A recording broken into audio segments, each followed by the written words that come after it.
असं बसलं आणि राधाचे नाम जप करू, राधे राधे करू. आणि हे तुझी बाई कुठली असली तिने घर ऐकलं आणि तिचा राग येईल. तिने किती केलं, आपण रागांनी आपल्या मायरात असतात बाय करली, तिची माये पंढरपूर. हा ती बाय करली आणि पाठ्या आपल्या बाय वाटी एका कुंडली बघतात इतका कुंडली सेवा केली. सेवा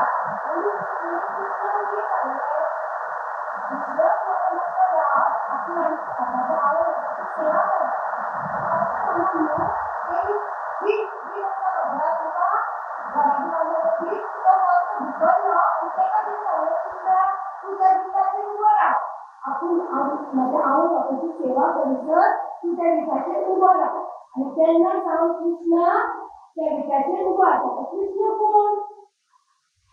कोणाचा अवतार? विष्णूचा अवतार आहे की नाही? आणि विठ्ठल म्हणजे विष्णूचा उभा असा म्हणजे त्या विषयामध्ये उभा म्हणल्यावर आहे की नाही? त्यांना पुंडलिकाने सांगितलं तू विषयाचे उभं राहा, माझ्या आवडीची सेवा करून माझे तुझे तुका मिळतात म्हणून त्यांना सुद्धा आता विषय उभा.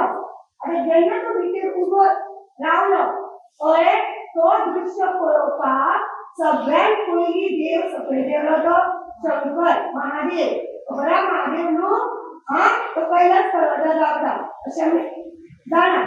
हा तो थैसून चलत सकळेलो पण कोणता कोण असं विधीवर हा कृष्ण तो थंय सकळेलो त्यांना तो चलत सकळेलो त्यांनासून वारण्याची परंपरा सुरू झाली. अशी ही गोष्ट वारी म्हणजे सगळे लोक वारी म्हणजे एकच करत असतात.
बाईने पत्र